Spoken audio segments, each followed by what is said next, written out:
I'm Dr. Juliana. I'm a marriage and family therapist and licensed professional counselor. Man Made is a series looking into the journey of becoming a man, and not just any man, a good man. It is not a benign endeavor to seek these two questions. What does it mean to be a good man? And what are the pathways in becoming one? In this series, I'm talking with men from all walks of life, professions, locations, ages, races, and political and spiritual beliefs.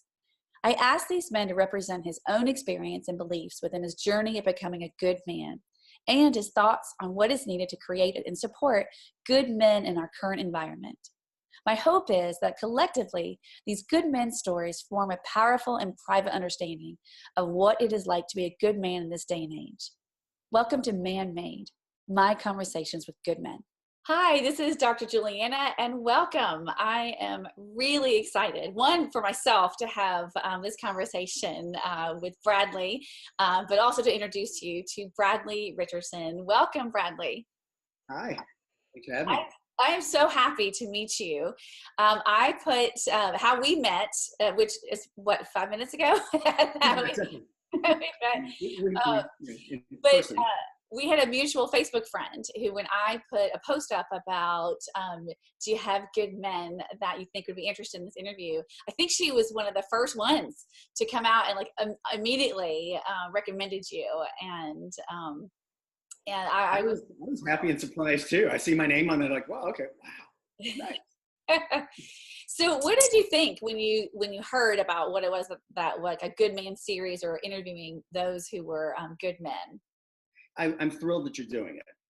It's long overdue. It's necessary for a variety of reasons. I mean, taking myself out of it, and I'm just going to go ahead and say now, look, I'm thrilled. I'm even happier that someone else put me up for this, because I thought the arrogance involved was saying, well, I'm a good guy. Yeah. No, I mean, do I like to think of myself as? Yeah, but I do have my moments of douchebaggery. I'm not perfect either. And I think any good guy is really flawed at some level, and that's how they became a good guy. But when my first thoughts of it, I thought it was great. It was also, I was encouraged because a woman's doing it. You know, it's not, and look, there are plenty of guys doing great things and doing similar types of things, but you know, it could easily come off as a response to what's going on in society now. Like, hey, well, we're really good. And I think it's even better for a woman to be able to go, no, there really are some good guys. And I also like it because it's something I've thought of too. You know, I know, and we'll get into questions and all, but I know personally, I'm an interesting bird in that I can play on both sides of the pendulum here, socially. And I know guys who are really good, genuine guys out there, and who are popular in the media and on the web, who some are, you know, they've got they're the bearded alphas that drive in the trucks, and they have a full arsenal out in, you know, the Pacific Northwest. And you know what? They're great guys because they love their families, love their children. They are great in the community. They're just good-hearted guys. And then the flip of that, and I know one in particular is someone who I think you're going to be talking with, who I like, is about as you know, L.A. peace, love, and light, namaste as you can get. I think what it is, there are good guys that have very different lifestyles, have very different, you know, political, social opinions, and doesn't mean that they aren't good men and that they aren't good to their friends, their family, their children, their women, their community, and themselves. And doesn't mean that, you know, just because some dude drives a truck and has a beard and has guns doesn't mean he's equally strong as the guy who is, you know, Mr. Peace, love, and light. Yeah. And like I said, I'm, you know, I can walk in both worlds with equal comfort. And that's odd, but it just is. And so I was encouraged to see not only that you're doing it, but who you're doing it with too. Oh, yeah. And me too. And that's been a fascinating thing of, I wanted to open it up to other people's view of who was in their life. And I wanted to be able to have like an array of what a good man is, and see by the end if we have a concept of it, if we feel better about what those words mean, or if we have a better conversation about it. And then when I started looking you up more, I was like, oh yeah, he's going to be fascinating to talk to. So I I'm curious about, like, in your journey of becoming a man, what were and what are some of the pivotal moments or people along your journey that you think influenced you? Wow. I think one thing, at least for my journey, is I'm still on it. I think that's it. I turned 52 last week. I've got kids that are 22, 20, and 17, two boys and a girl. My oldest is a girl. And I can tell you that my journey has had multiple chapters. My journey has, I am a very different man at 52 than I was at 22 than at 32. And part of that is, I don't say by design, it's by necessity. It's by, evolving of what's around you. I also believe too, and everybody's got their story, everybody's different, but for mine, I've had a lot of success, and I have completely screwed the pooch and been kicked in the ass as well, multiple times. Okay. I mean, it's like, it is my life to this point, my adulthood has been a Six Flags ride. And, I'm trying now to even it out, but in retrospect, I would change things. People say, "Oh, do you have regrets?" Well, yeah, you got regrets. I think Frank Sinatra had regrets. You're an idiot or you're lying if you say you have no regrets. Yeah. But I think for me, the biggest things were the failures and the adversity. That's really it. And I know that, look, I think now the trend has been towards what they call failure porn. People are always about, "Oh my God, tell me the sad story," and you're triumphant. Okay, well, I'll tell you, but it's not so people can, dwell on that. It's just life, and pivotal moments were, I did not have I guess it's the Oprah portion. Your Oscar moment. No, look, I had a shitty dad. I did. I just, my mom, I had a mom who, I grew up in West Texas, in Lubbock, Texas. More of the weird upbringing. I grew up in West Texas, Lubbock, and I played tennis growing up. So I was like, one of the tops of the country and trade that. So you've got this crazy upbringing there, yet I'm in this whole other world. And my mom was the key. She taught me and my sister about the arts, about optimism, about being passionate. This is a woman who never went to college, who, had the craziest ass accent ever. And I mean country accent. And I learned more from her about being a man than I ever did from my dad. And I believe, we talk about, that's the thing. Are there good men out there? Yeah. Are there shitty men out there? Absolutely. Are there men who just completely, don't show up? Yeah. And I had one of them. And for me, when I had kids, that was it. And I know I'm kind of curveball in this thing, but it makes sense. For me, the biggest things were things I personally had to overcome, and then being a father. And I know that there are a lot of people who will be watching this who don't have kids or don't want kids or anything, and that's okay. And there are alternatives to that, and there are many other facets to it. But for me personally, I had such a horrific experience with the male role models in my life that when I had kids, I was partially terrified and partially putting all the chips in the middle of like, damn it, I'm gonna make this thing work. Okay. I didn't have a great marriage, but I had an amazing experience as a father. And, there are many stories with that, but it's the idea of sacrificing and trying to be an example for them and failing along the way sometimes and owning that has been probably the biggest thing. And I feel like it's funny. I mean, when I turned 52, I moisturized. I look 32. No, but I said I felt younger.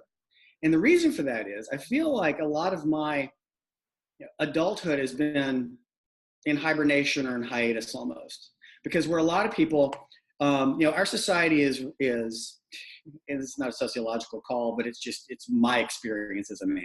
So a man in Dallas, Texas. Okay. Sorry, I'll bag on Dallas for a while. And I know every town is like this, but my formative experience was, I ran with a pretty fast crowd, and it was, I don't mean party crowd, but I mean, it was like, oh, well, you're expected to make this much money, and this is what it is. And as a guy, that is so fucking emasculating.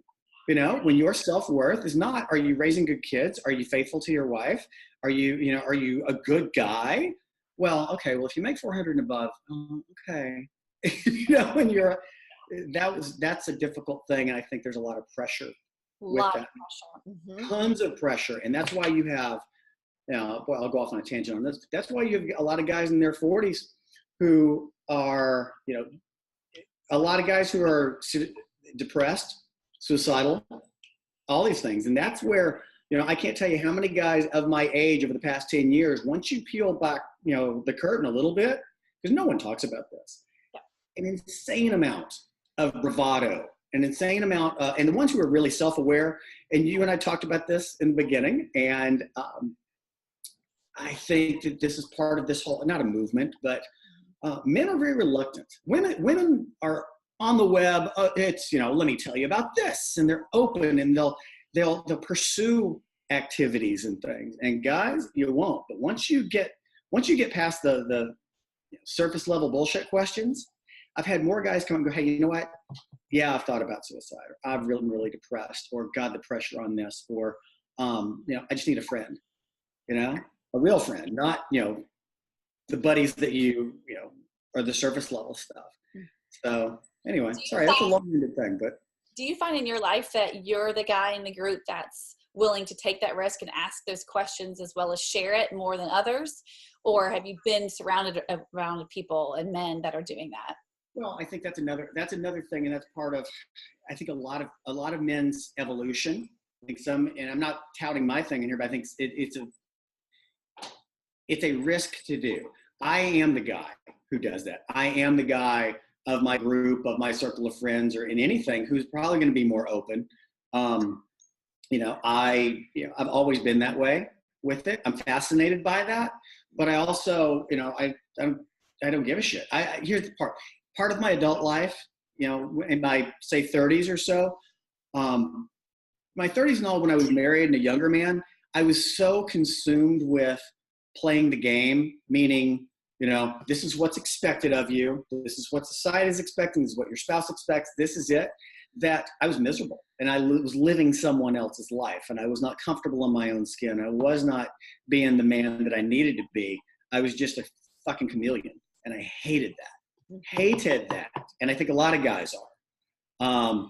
To your point, I think that once you hit a certain point in life, and or at least my experience, and the more men I talk to who are in their, say, 40s and early 50s, you start evaluating things, and you start asking these questions, and you start taking that risk of being a little more vulnerable, a little more open, a little more figuring out, hey, you know what? Look, I have fewer summers ahead of me than I do behind me. What the hell am I going to do with it? Yeah. And that's not to be maudlin, but that's just okay, what do you want to do? What's on your agenda? I mean, forget the bucket list. Hey, I think I want to go do Europe or this, that, or the other. But for me, anyway, it was, okay, what type of man do I want to be? And now, especially my daughter graduated University of Texas this year. I got another kid that's just almost out of school. He's in Australia now. And I'm just like, all right, I've done a great job with them. Now, what about me? What am I going to do? What's my mark, my legacy for everybody else, but for me now? And that's not to be selfish, but that's what type of man do I want to be from this point forward? And not who they say that society wants me to be, but there's a freedom that goes in with that, and it's also scary as shit. Circling it back, sorry, you asked about friends. I dumped a shitload of friends this past 24 months. I scorched the earth. Now, I don't mean it was like, screw you, you're no good, nothing like that. But I let a lot of things die. I stopped giving energy and service to a lot of people and a lot of things that weren't positive, weren't serving me. And I look at life in two ways. I look at it as a book made of chapters, and sometimes it's okay to write a character out of a chapter. It's totally okay. Nothing wrong with that. They've served their purpose. And, there's some that I admire people who have lifelong friends, and men that can do that are fantastic. But I think that you hold on to a lot of people out of convenience or comfort when it's not serving you. And so the challenge or risk as a guy, women can do this much better, I think. But as a guy, letting some things go and being vulnerable to pick up new friendships and relationships is hard but necessary. The older you get. Mm-hmm. I want to go back to something that you just said, which was about asking yourself, like, what kind of man do I want to be? And it's interesting because several of the guys that I've talked to have had that moment of asking, and it's all been different things that brought them to that place. But I'm curious, not what your answer is, but how are you figuring out that answer?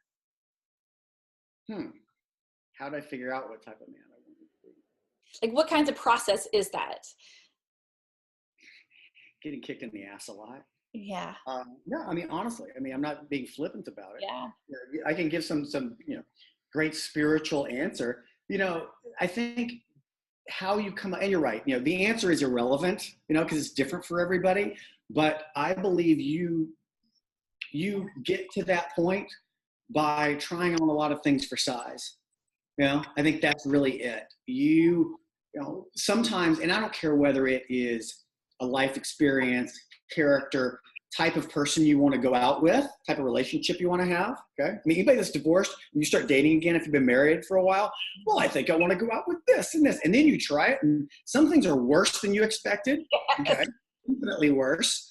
And some are far better. And I think that's just it. I think we have, for me anyway, it was this, boy, life, you wake up, it's not one single moment. At least for me, it wasn't one single aha moment. It was a series of things of like, wow, that isn't what I thought. That didn't work out. This isn't as satisfying as I want. I don't like who I am. For me, it's a lot of looking in the mirror, and I think that's the hard part is, and I know that can be very cliche, but it was like, I made some, like I said, I've been a great guy, and I've had my dirtbag moments as well, in a variety of things. And I think when any man actually can step up and have the pelotas to ask himself that, and that doesn't come from, someone else saying, sometimes it's from someone else saying it, but that's a trigger. That's all that is. It's really you just going, boy, I don't like I don't like who I am after that decision. I don't like this. And so for me, a lot of it was, I say independence, but it's not independence in what we think of in a traditional sense. It's I wear a lot of bracelets. Okay. It's not because I like Johnny Depp or anything like that. It's each of these have significant meaning to them. Okay. And one of them, the silver one here is about be your own man. That's it. And I got that right after I got divorced. I was married 16 years. And it was about God has a purpose, God's great universe, whatever, has a purpose for everything. And that purpose for us was to make 3 stunning, amazing individuals, okay?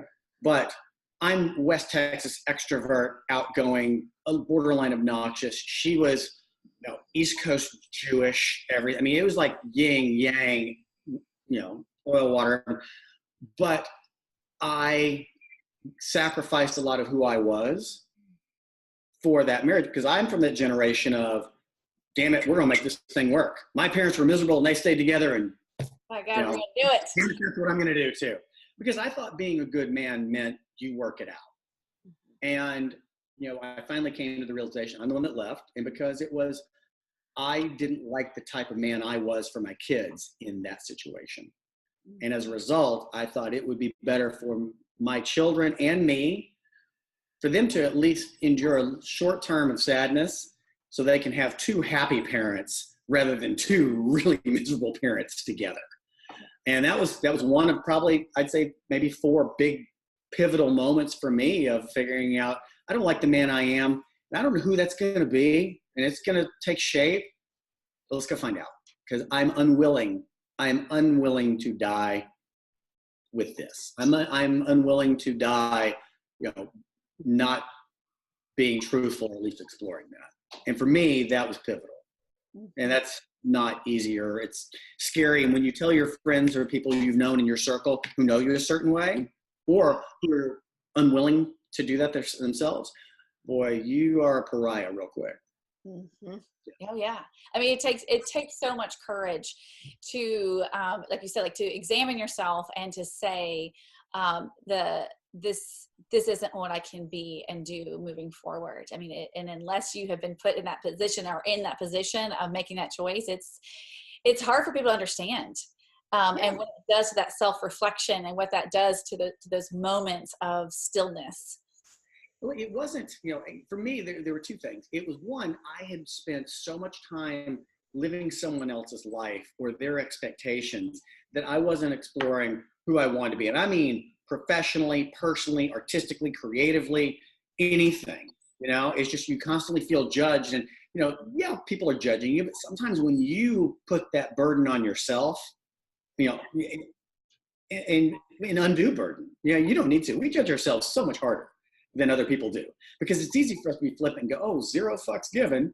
But, really you're judging yourself harder than anybody else. And, for me, it was, I saw so many people of my contemporaries, they were making a shitload of money, but they were unhappy in a marriage, unhappy in their business, and they felt captive, or they weren't doing something that was truly their passion. And I know that's another cliche word that's thrown out there, but for me, it was,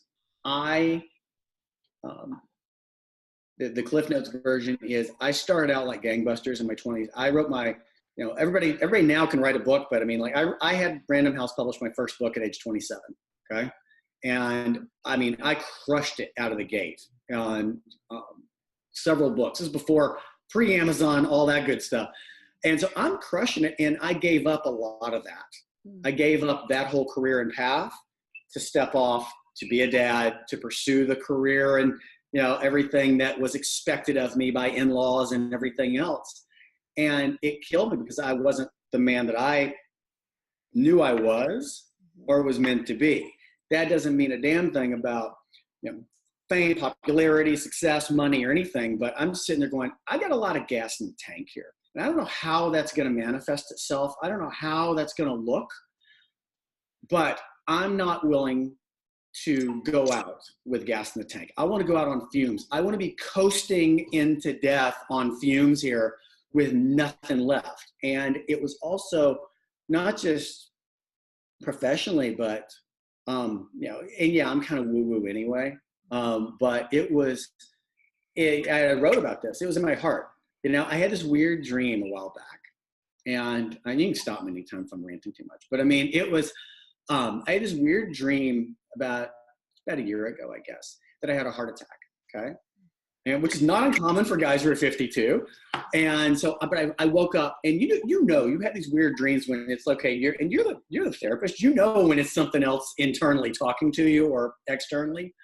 So I wake up and I dreamt I had a heart attack, and I dreamt that they did the autopsy. And when they're doing the autopsy, they're cutting in. It's not like my heart was clogged or, you were fat or anything like that. It was that my heart had burst because I had all of these ideas, creativity, love, and things like that inside. There's nowhere for it to go. So it exploded and I died. Kind of morbid. But I thought, holy shit. And I woke up and I thought, I want to die with an empty heart. That's what I want to do.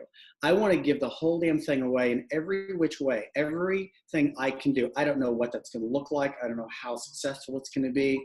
But if I die tomorrow by hit by a bus, or at 93 when I want to check out, then I was a good man and gave it all away for my kids, my community, but most importantly to myself.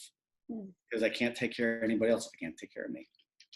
Have you always been a man, has it always been part of your personality, who you are, to not be afraid of asking those questions? No, personally, no. I've always asked that. I've always, I've always kind of been really introspective. Yeah. Where that's concerned. Now, I'd say if you ask a lot of my friends, people that know me, they would say, no, I'm pretty fearless about saying those things. But the fact of the matter is, boy, I haven't said 3/4 of what I really want to, because it takes a while there's a difference between the zero F's given, cockiness, arrogance, to confidence of being comfortable in your skin. And that's just it. I I think for think the that's knowing. I think the difference is knowing who you are and authenticity. yeah, and knowing it and being comfortable with it.